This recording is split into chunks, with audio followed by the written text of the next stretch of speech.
여러분 안녕하십니까. 광주 MBC 뉴스투데이입니다. 먼저 오늘의 주요 뉴스입니다. 광주 송정역과 광주역을 오가는 셔틀 열차가 운행될 예정입니다. 광주역 상권의 활성화가 기대되지만 근본 대책이 아니라는 비판도 있습니다. 잇따른 지진에 전국적으로 불안감이 커지고 있지만 지진 대비 교육은 소홀하고 안전체험시설은 전무합니다. 어린이 보호구역에서 최근 사망사고가 끊이지 않고 있습니다. 스쿨존 실태 긴급 점검했습니다. 광주 도시철도 2호선 착공을 위한 기본 설계가 마무리됨에 따라 내년 초 실시 설계에 들어가고 2018년 상반기 중 공사가 시작될 것으로 보입니다. 광주 송정역과 광주역으로 가는 셔틀 열차가 운행될 예정입니다. 침체됐던 광주역 인근 상권이 활성화되고 북구 지역 주민들의 KTX 접근성이 좋아질 것으로 기대되는데 근본적인 대책이 아니라는 비판 의견도 있습니다. 김철원 기자입니다. 호남 고속철 1단계가 개통한 지난해 4월 이후 광주 송정역과 광주역의 운명은 극적으로 엇갈렸습니다. 광주 송정역은 광주의 대표 관문이 됐지만 광주역은 존폐 위기에 몰려 있습니다. 북구 지역 주민들이 KTX의 광주역 재진입을 꾸준히 요구하고 있는 상황에서 광주시가 대안을 마련했습니다. 두 기차역을 오가는 목적의 전용 열차를 운행하기로 한 것입니다. 디젤 열차 2대를 들여와 두 역 사이를 하루 왕복 28차례 운행하는 방식입니다. 극락강역에서 한 번 정차하는 열차가 두 기차역을 오가는 데 걸리는 시간은 편도 18분, 요금은 2,600원 정도가 될 것으로 보입니다. 개통 시기는 오는 11월로 예정된 수서발 고속철 SRT가 개통된 이후가 되는 올해 연말쯤이 될 것으로 보입니다. 북구 지역민과 또 동구 일부 지역, 그리고 담양 쪽 주민들의 이용이 편리해질 것으로. 하지만 셔틀 열차를 이용할 승객이 얼마나 될지 알 수 없다는 점과 광주역 활성화를 위한 근본 대책은 아니라는 비판도 있습니다.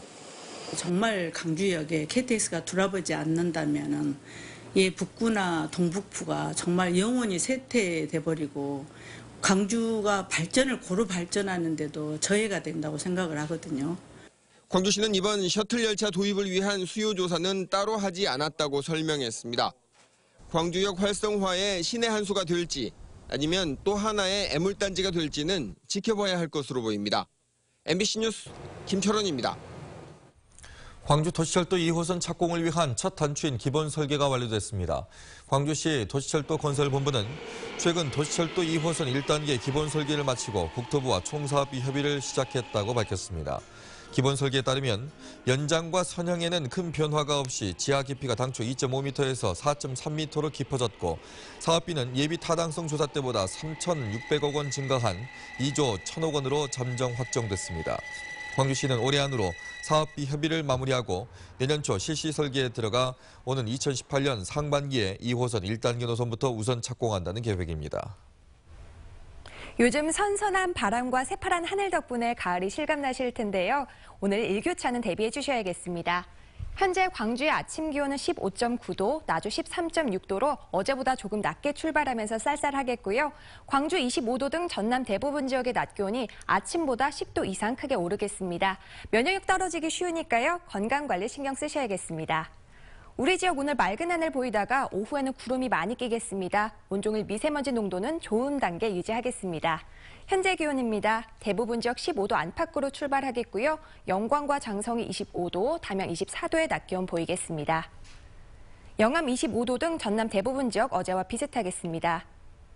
곡성과 구례가 25도, 보성이 24도로 예상됩니다. 날씨였습니다. 잇따르는 지진 때문에 불안감이 확산하고 있는데요. 지진 나면 어떻게 해야 할지 모르기 때문이기도 합니다. 하지만 지진에 대비한 교육은 소홀하고 안전체험시설은 전무한 수준입니다. 윤근수 기자입니다. 그제 경주에서 여진이 발생한 직후 광주소방본부에는 진동을 느꼈다는 신고가 55건 접수됐습니다. 하지만 광주시 한 4개 구청에 설치된 지진계 측정치는 리히터 규모 0.3. 0.3이면은 민감한 사람도 느낄 수는 없죠. 이게 막연한 불안감이 부른 착각이었을 가능성이 높다는 얘기입니다. 정작 진동을 느꼈던 일주일 전에는 어떻게 해야 할지를 모르는 사람들이 대부분이었습니다. 그때 그냥 아무 생각 없이 가만히 있었던 것 같아요. 세월호 참사 이후 학교 현장에서는 재난 안전 교육이 대폭 강화됐지만 발생 빈도가 적은 지진에 대한 교육은 상대적으로 소홀했습니다. 실감나는 교육도 어려웠습니다. 그것을 직접적으로 경험하거나 이럴 수 있는 여건은 아직 좀 개선돼야 될 부분이 있습니다. 1년 전 광주시청에 문을 연 안전체험관입니다. 어린이들이 지진의 진동을 직접 느껴보고 대비 요령도 배울 수 있습니다. 옳지, 머리가 땅에 닿아야지. 옳지. 하루 평균 이용객이 26명에 불과한 이 작은 시설이 광주에 있는 유일한 안전체험시설입니다. 제대로 된 시설의 필요성은 꾸준히 제기돼 왔지만 이르면 내년에나 체험관 건립 사업이 시작될 수 있습니다. 지하 1층, 지상 3층 해가지고 약 260억의 사업비를 들여가지고 지금 안전체험관을 별도로 지금 현재 지으려고 지금 하고 있습니다. 무사태평에서도 우왕좌왕에서도 안 될 실제 상황에 대비하기 위해서는 안전체험시설 확충과 함께 교육 프로그램 보급을 서둘러야 할 걸로 보입니다. MBC 뉴스 윤은수입니다. 학교 앞 도로는 어린이들이 많이 다니기 때문에 어린이 보호구역, 이른바 스쿨존으로 지정돼 있는데요. 그런데 가장 안전해야 할 스쿨존에서 횡단보도를 건너던 아이들이 참변을 당하는 사고가 끊이질 않고 있습니다. 이 학교 앞 스쿨존 실태를 김인정 기자가 긴급 점검했습니다.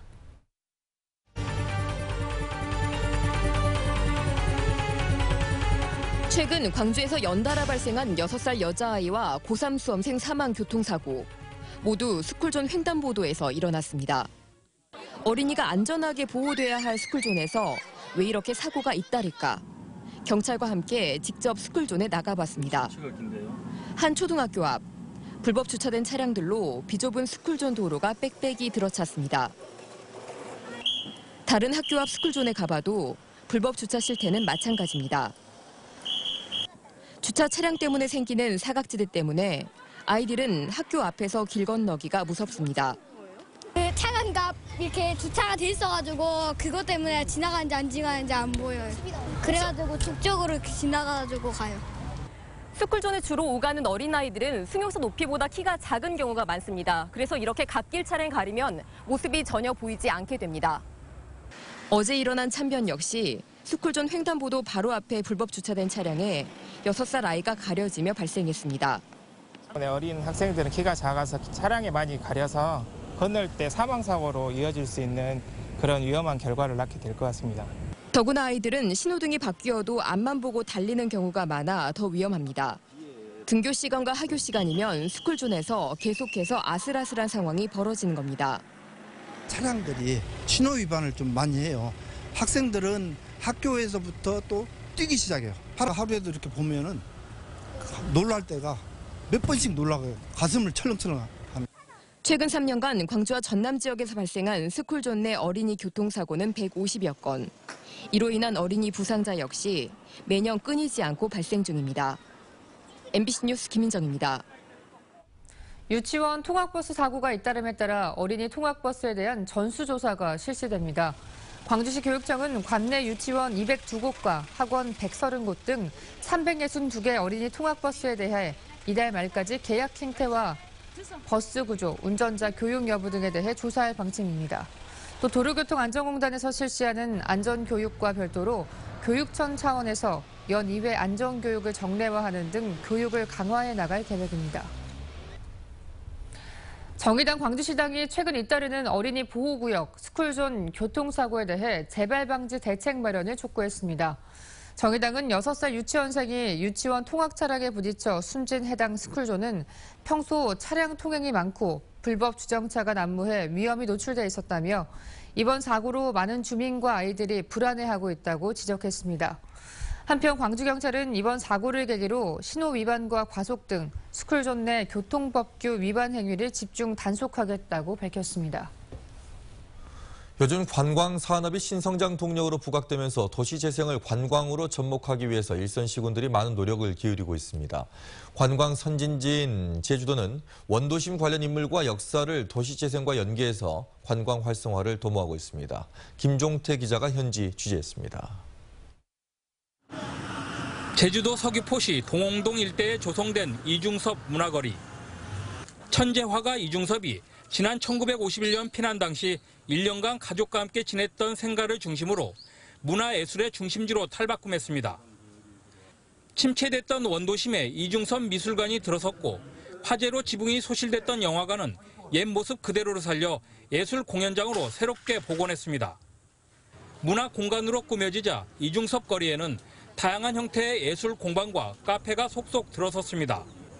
이중섭 작가님의 예술혼을 느낄 수 있고 이제 막 공방이랑 맛집이랑 카페 같은 것도 많아서 이제 정말 꼭 한번 와볼 만한 관광지인 것 같아요.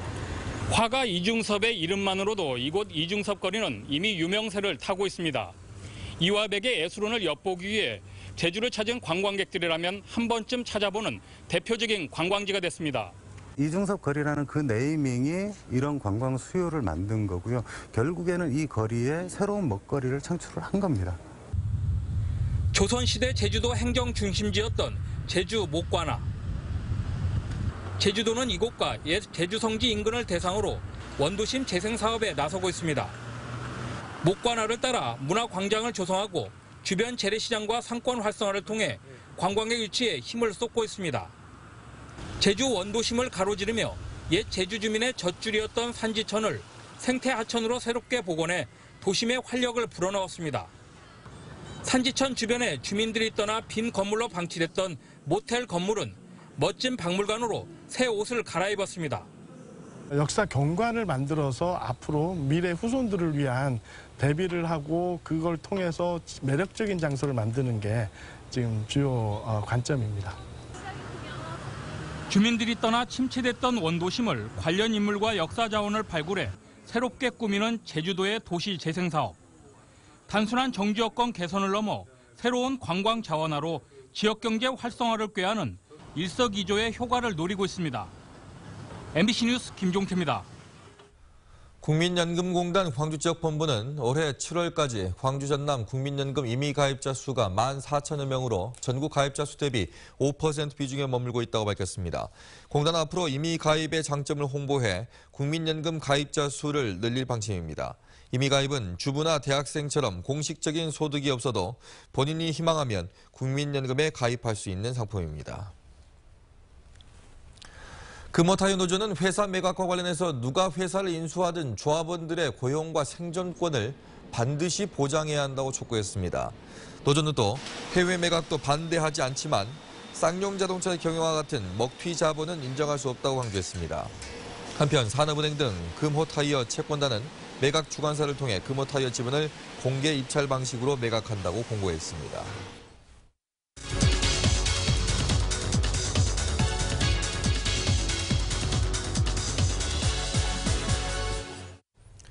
예술과 문화, 산업, 기술이 만나는 국내 최대 문화 콘텐츠 축제 광주 에이스페어가 내일부터 나흘 동안 김대중 컨벤션 센터에서 열립니다. 네, 올해는 어떤 콘텐츠들이 마련돼 있을지 박준영 에이스페어 사무국장과 이야기 나눠보겠습니다. 안녕하십니까? 안녕하십니까? 네, 에이스페어가 어떤 행사인지 잘 모르시는 분들이 있을 것 같은데요. 설명을 부탁드립니다. 네, 광주 에이스페어는 아시아 컨텐츠 앤 엔터테인먼트 페어의 약자이고요. 방송 영상, 게임, 애니메이션, 그리고 캐릭터와 같은 컨텐츠 상품들이 전시되는 종합 장터 같은 곳입니다. 올해는 약 37개국에서 430개사가 참가를 하고요. 또 해외 바이어도 200명가량 참가하는 아주 큰 의미 있는 행사입니다. 네, 올해로 11회째를 맞은 걸로 알고 있는데요. 네. 그동안 우리 지역 산업에, 문화산업에 어떤 영향을 끼쳤는지 또 어떤 성과가 있었는지도 궁금합니다. 네, 에이스페어는 이 문화 콘텐츠 산업의 현재와 미래를 보여주는 큰 장터 같은 곳입니다. 이런 전시회를 통해서 지역의 기업들이 지난 10년간 계속 참여를 해오고 있는데요. 일부 기업들은 이 에이스페어에서 만난 바이어나 파트너들과 비즈니스 협력을 통해서 해외 시장에도 진출한 사례들이 많이 있습니다. 지역 문화산업 발전에 에이스페어가 홍보 마케팅과 또 판로 개척에 좋은 기회가 되고 있다고 생각을 합니다. 네. 지역 기업들을 위한 이번에 그 판로 개척의 프로그램, 실질적인 도움이 될 수 있는 프로그램도 있을 것 같은데요. 해마다 이렇게 수출 상담회가 개최가 되고 있는데요. 올해에도 우리 지역 기업들이 참여를 하고 있습니다. 현재 약 수백 건 이상의 사전 매칭 프로그램들이 준비가 되어 있고요. 올해에도 좋은 성과가 있을 것으로 기대하고 있습니다. 네, 일반 시민분들이 즐길 수 있는 다채로운 프로그램도 마련되어 있을 텐데 주목할 만한 프로그램이 있다면 어떤 게 있을까요? 에이스페어에는 어느 해보다 좋은 또 재미있는 프로그램들이 많이 준비되어 있습니다. 먼저 게임 앤 VR관을 통해서는요. 최신 모바일 게임과 그리고 또 VR 체험전을 통해서 뭐 좀비 게임이랄지 다리 건너기 또 잠수함 또 열기구 등 아주 다양한 그런 체험들을 VR이라고 하는 가상현실을 통해서 실감나게 체험해 볼 수가 있고요.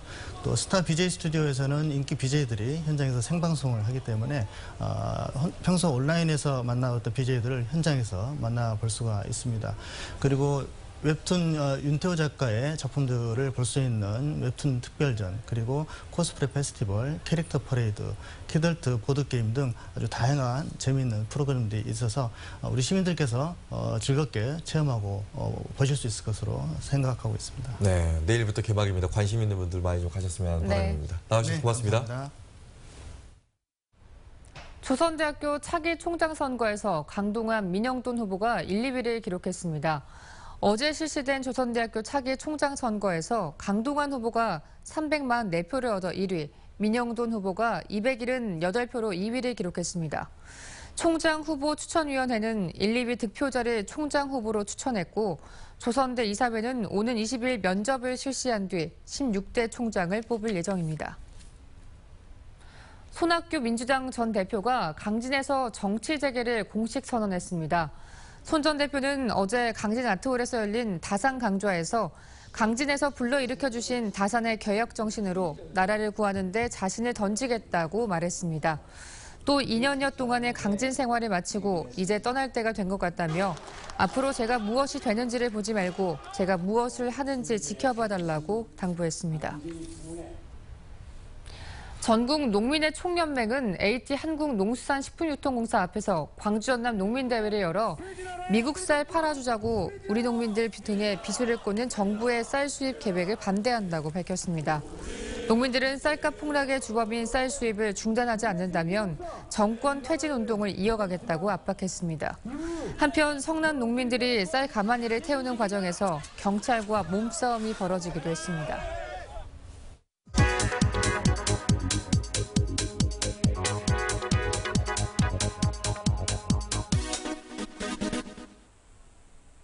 푸드뱅크 들어보셨습니까? 복지관이나 사회복지협의회에 남은 음식이나 식재료를 기부하면 저소득층 이웃에게 나눠주는 사회복지 서비스입니다. 광주에는 16개의 푸드뱅크와 3개의 푸드마켓이 운영이 되고 있는데요. 지난해에는 빵과 식자재 등 242만여 개의 물품이 모였습니다. 금액으로 따지면 41억여 원에 달하는 규모입니다. 기부되는 물품은 해마다 늘고 있지만 새롭게 기부에 참여하는 시민들은 사실은 거의 없는 상황입니다.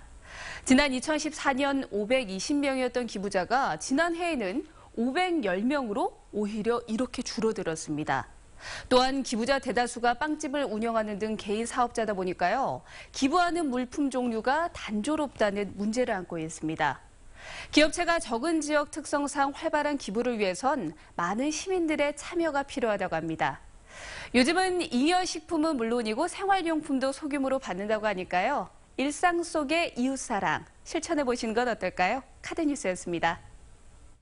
리오넬 메시, 데이비드 베컴과 같은 세계적인 축구 선수들은 명문 축구단의 유소년 육성 프로그램에 따라서 발굴이 됐습니다.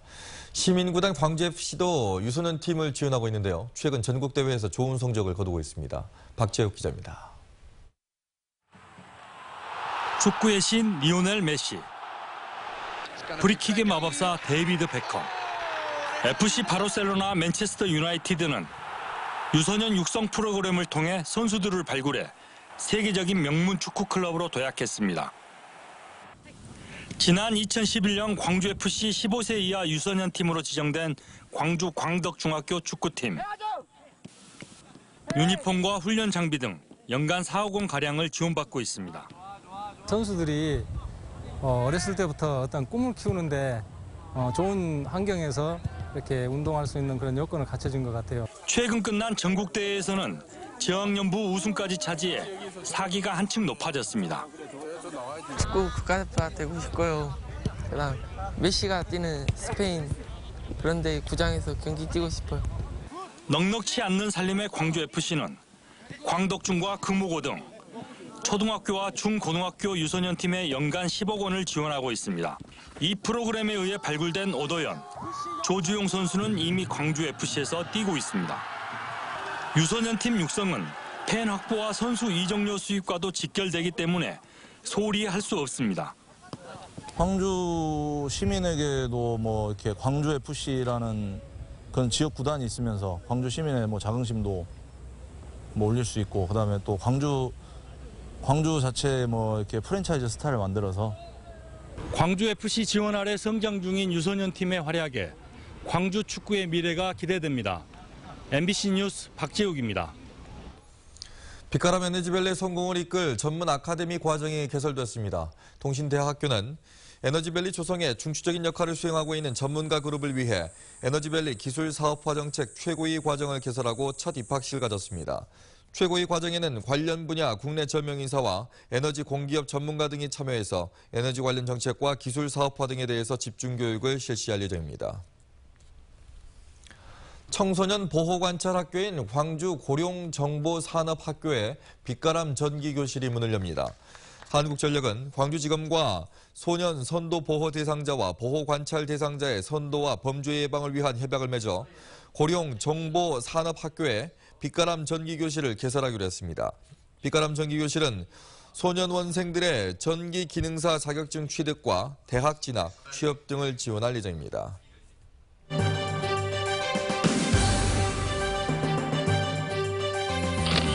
광주 남구 주월보건지소가 퇴행성 관절염을 앓고 있는 주민들을 위해 건강교실 운영을 시작했습니다. 광산구의회 여성의원단이 여성 청소년 생리대 지원을 위해 하루 카페를 운영했습니다. 나주시가 어린이들의 교통사고를 예방하기 위해서 한전 KPS와 국제아동인권센터, 초록우산 어린이재단과 함께 초등학교 인근에 옐로우 카펫 시범 설치를 했습니다. 곡성군에 위치한 진성 CNC가 열악한 환경에 거주하고 있는 이웃에게 행복주택을 선물했습니다.